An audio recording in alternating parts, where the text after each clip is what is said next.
everyone. Welcome. I'm Ken Woods, Artistic Director of the English Symphony Orchestra, and I'm so pleased to welcome composer Jay Reise on ESO Digital. Jay, it's great to see you. Wonderful to be here, Ken. Thanks for inviting me, and thanks for doing my piece. It's a great pleasure. Well, obviously, this is a piece I've known for a long time in its earlier guise for violin, cello, and narrator. And for me, when we got thinking about doing an orchestral project at ESO, I guess the thing I wanted to avoid was getting into the realm of paint by numbers children's pieces, which can be quite formulaic. Mm-hmm. Prokofiev, for all his genius, kind of created a template that's been much abused over the years. Oh, I'll say, right. It's You hard know, to get away from it. the Warrior Violinist isn't like that at all. It's really a through composed piece of music. Yes, I wanted to really tell the story through music. And I think that folk tales, fairy tales are very passionate pieces. And Peter and the Wolf is a little bit different because its purpose is different. It's more one of those ironic, jolly kind of pieces with a little story there. But in the case of a lot of these, they're quite passionate pieces. Even Snow White and Cinderella, those are very passionate works. And Prokofiev, to get back to him, who did such the large orchestral versions, the ballet versions of Romeo, the story of Romeo and Juliet, even though Shakespeare has that fairy-like story, that incredible passionate quality, and of course Cinderella.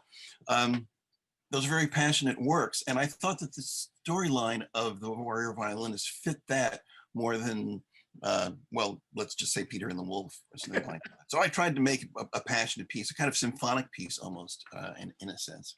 I mean, it was always striking to me that even in its duo version, it felt like an orchestra piece, not in terms of being overwritten, but it had a Mm-hmm. huge dynamic range to it, Mm-hmm. and a sense of that sort of symphonic grandeur of really taking someone on a big Mm-hmm. emotional journey. Well, as I was thinking about it, I was thinking about our interview today, and I knew that we would talk about the differences of the two, and it occurred to me that in some ways, very in kind of an intuitive way, I felt with the duo version when I was writing it, that I was writing a piece that was an orchestra piece for two instruments, for a violin and cello. And in some ways, and this is obviously sort of, it's imagined, but it's almost backwards in a sense that you're usually transcribing larger pieces for smaller forces in this kind of a case. And though I did not have great difficulty writing the duo version, there were things in the orchestra version that were much more obvious. Mhm. And the limitations of the orchestral size somehow completely suited the piece. I have another tone poem for orchestra, full orchestra, based on Oscar Wilde, Selfish Giant. And that's a full orchestra piece. It's a big medium piece, and there's no narrator, although I have a narrator version of it.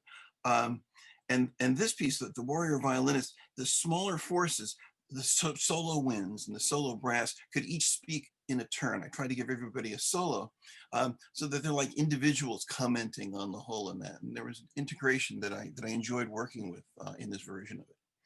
I suppose a project like this is a little bit different than a normal orchestration or arrangement, also because you are inevitably adding to the original as opposed to Right. just Mm-hmm. distributing the original. Mm-hmm. I know when I did my arrangement of the Brahms A major piano quartet, there was nothing to add to that. Right. It's Right. assigning everything to everyone else. But when you take something that is just originally for two voices, Mm-hmm. how much new musical material is there in the new version? And for a non-musician, how do you generate that new content out of what was already there? Well, the first thing is, to my mind, I think, is the contrapuntal element, the polyphonic element. The solos, even though I was happy to write them in, they sort of just came up. They just happened. I mean, they're going along, and you need background and something to happen. And especially with the narrator, the narration, the unfolding of the piece, the solos just seem to kind of glide in. I've always thought of the instruments that I write for as characters. Whether it's a string quartet or a duo or the orchestra, that whenever somebody picks up an instrument and begins to play, that instrument is a character commenting and joining in with the rest. So that in this instance, where I had just the two instruments and all of the gestures and the harmony is all the same, things like that, it was a matter of others then participating in the discussion, so to speak. And in that sense of instruments as characters, one thing that you've kept from the original is the violin as the Right. protagonist. And Right. now it's almost a violin concerto, isn't it? Right. That was There actually was one of the once a things. young fellow who everyone thought was a dreamer and lazy. He hated to do schoolwork and never helped around the house. The only thing he cared about was playing his homemade violin. He would play it all day.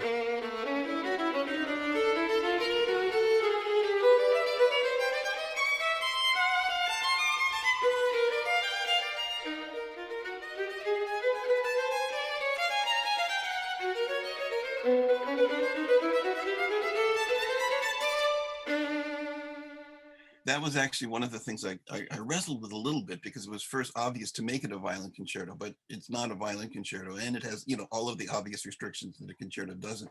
So I did try to incorporate sort of reverse of what I did before. The violin is clearly a solo against the other instruments, whereas in the duo version, the violin is obviously the violin of the protagonist, but is also very much the ensemble, because it's half the ensemble. So, Yeah, there's got a lot more sort of worker bee stuff to do in the right, duo version, where she can be a bit more of a right. prima donna in Mm-hmm. in the new version. I was just going to suggest, we talk a little bit about the story itself and how Mm-hmm. you chose it, and what listeners can expect from the story. Well, the story was suggested by David Yang, and of course that was our original project, since he was the director of Auricolai, or is the director of Auricolai, of which you were a member at the time, and there was the recording of the original version. But David was working on a project for the Philadelphia schools, in which he was commissioning composers to write or present fairy tales and folk tales for two instruments, a narrator. In this case, violin and cello, and David was the narrator. And so I got involved. David and I are old friends. We work at the University of Pennsylvania together, and he asked me to participate in this. And he has a passion, it turns out, for fairy tales and folk tales. He has a great collection of them, and that's why he formed Auricolai, which is a storytelling troupe, really. I think that's rather, it sounds so old. It sounds like 19th century or earlier, right? It actually sounds of the period of some of these stories, right? Absolutely, Something yeah. of the 20th century. Of course, troop now, we don't troop around town, we troop around the internet and exchange these stories and ideas and pieces with each other. But David asked me, I presented a number of stories, and we both liked this one a lot. And I guess I sort of gravitate to the romantic fairy tale type of thing, where I can open up expressively, and there's a seriousness to the story that I also liked a lot. It's an unusual story. It's not really a folktale or I guess more of a fairy tale, because it has a little bit of magic in it. To some extent, there's a certain supernatural element, but it supposedly goes back to ancient Egypt. And there are a number of versions that David found, and I can't find any source that's directly from Egyptian literature, from that's in hieroglyphics translated into English. But we worked with the story that we had. I did add several things that I thought were important. First of all, the ending. The original story ends with the warrior violet. Maybe I shouldn't tell the story. You can tell a little bit of the story. Yeah, a little bit of the story. Right? Yeah. Let me just say that the whole ending and the whole musical episode of the ending is entirely different from the ending of the original Egyptian story. And I used the violin in place of a flute. The story originally had a flute in it. The boy had a flute. And I had a little bit of a problem with placing the time in a way, because it's Egyptian. We all think ancient Egyptian. And the original story mentions Tutmos, which is probably Tutmos IV from the 18th dynasty. And the 18th dynasty is where all the crazy things happen with Akhenaten and the religious things going on. In the Sphinx, between the paws of the Sphinx is a story supposedly about Tutmos and his dream at the base of the Sphinx to pay homage, libations, and some say to actually repair the Sphinx, which is still an ongoing project, right? So I was working with the idea of the boy in the dream and placed him by the pyramid. And, Tutmos also had a dream by the pyramid. And it also occurred to me that in this day and age of trying to instill a sense of history and appreciation of literature, that many of the young children either A, know what the Sphinx is, so it's a good point of identification, or B, do not, in which case it's a good point of introduction. So those were a couple of things I used. The violin, I researched this, there was no violin as we know it in ancient Egypt. They had only plucked instruments. So that was, I really like to be as accurate as possible. One reason being, I've learned that working with children, the hands go up and they ask these questions, right? And you sort of have to either be prepared to say why you didn't do something or explain why you did. So as far as I'm concerned, the boy lived sometime in the past in Egypt. And it has to be past the 8th century because that's when bowed instruments started to come into existence, like the aru in China. So for those reasons, I have the violin, and I can say that it's sometime after ancient Egypt, even though I'm not quite sure when the story originated. It's brilliant. Absolutely brilliant. Now, I think it's not surprising for those of us who know your music that you would take on a story like this, which is set not in Western Europe or in America, because your music generally, I think, embraces lots of different world musics. I mean, your background is very much in classical music. I know you're a big Mahler aficionado, studied with George Crumb.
One of the things I was aware of when I was a graduate student many years ago was it was very clear that there was, I don't know if it's a limit to what was going on in Western music, but I was very attracted to the idea of opening up my Western musical language into other languages and discovering world music. This, my generation, I'm just turned 70. Globalization has been the big issue over the last 30 years. I mean, that's what's happened. We've been able to travel all over the world, meet people, encounter cultures.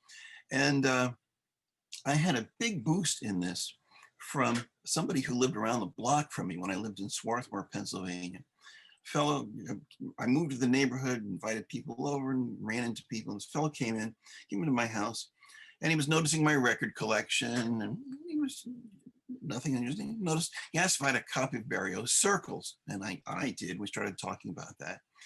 And then we started talking about rhythm, because I had in my mind a quest for rhythm. I thought that there were things that could open up in my style with rhythm, and that Western music was a little bit behind somehow in rhythm. I knew there was rhythm elsewhere, put it that way. And I had assembled many files on many rhythms, African rhythms and things like that, which are all very interesting. But I felt very limited in sort of what I call the paced aspect of our approach to doing this, finding a rhythm, an unusual rhythm, 3 parts, putting a viola, cello, and violin on the 3 parts and simply placing that rhythm into my music. It's sort of like the cut and paste didn't really, I wanted something that generated rhythm. And within meeting this fellow, his name was Adrian Larmond, and meeting him, I'd say within 90 seconds, I knew that he knew more about rhythm than anybody had ever met. Just in the discussion, just in the talking about it. Mm-hmm. So I studied Carnatic rhythm of South India. I studied it with him for 2 years, 3 years, and then incorporated that very readily into my music. I'm also fond of obviously with modal music and how different cultures play with modes and things like that. So I've done a lot of work like that, but I don't think that anything in my music is particularly reminiscent of these styles are similar. I'm a little bit cautious about overemphasizing, for instance, the Carnatic element, because people go to a concert and they think somebody's going to come out with a sitar and be sitting down and all that. No, no, no, it's not like that. It's a little like teaching somebody in India how to write a Bach chorale, and then they adopt it to ragas, and that it's going to be a whole different integrated experience. So that's how that got started. I'd also say, in answer to the question, that I was intrigued the other day to notice that right now the 3 projects I've been working on are the Warrior Violinist with the Egyptian tale. My opera is, I'm writing an opera right now about Al Capone called Al Capone and Family, which is, it's Italian American, it has Neapolitan elements, clearly American elements, all that kind of thing going on.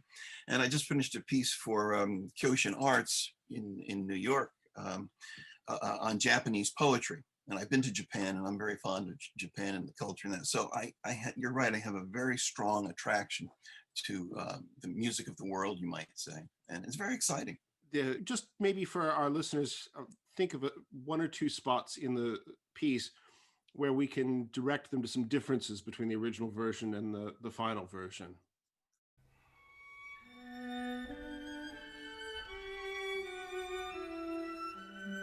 He played more beautifully and sadly than he ever had before. He played and played, pouring his heart out. His music became more and more intense, and after a time, he became so excited that he thought he would faint.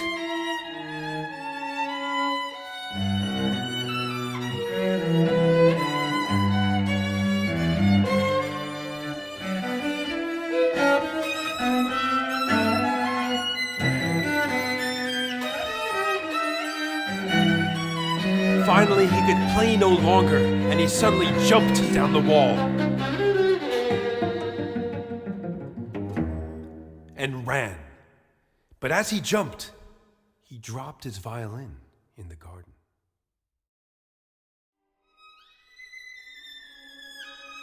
His music became more and more intense, and after a time he became so excited that he thought he would faint.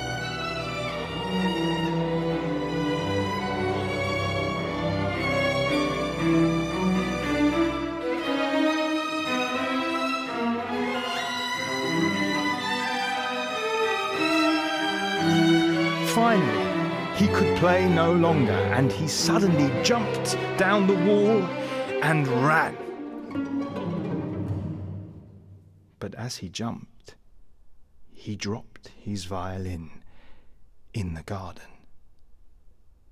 But there's one section that sort of comes into a big C major bass chord, very large and theatrical, which, of course, it's interesting because it's at a high point of the story. So there's a passion in the story going on, and a passion even with the 2 instruments playing, that they are playing very passionately. But of course, it's something that really opens out tremendously with the orchestra. It's probably the climax of the music in some ways, in terms of the expression of the young man's passion for the princess.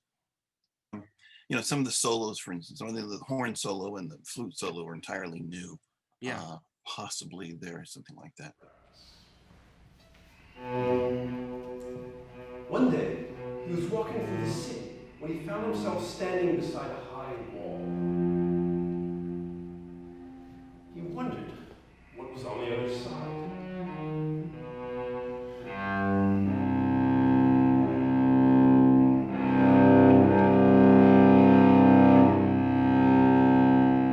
Slinging his violin over his shoulders, he very carefully began to climb the wall, inching his way up as he placed his fingers and toes in the small cracks between the stones.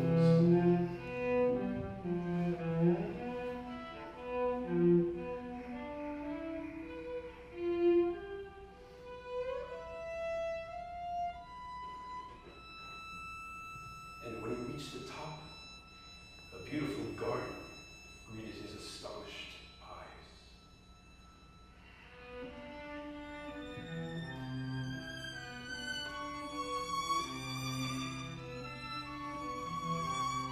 There were enormous palms with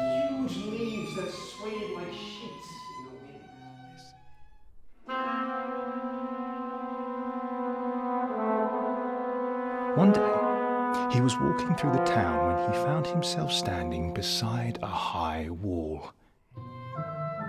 He wondered what was on the other side.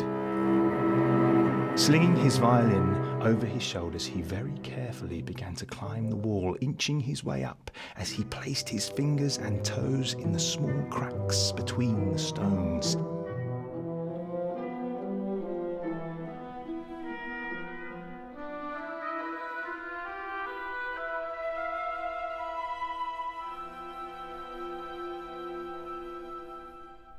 And when he reached the top, a beautiful garden greeted his astonished eyes.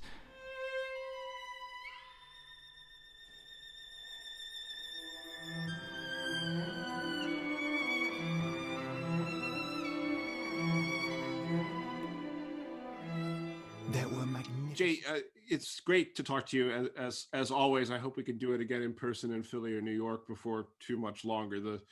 It's a long time for all of us to go without actually sitting around in a room and talking about music and sharing music in person. We wish you all the best of luck with Capone. That's going to be very, very exciting.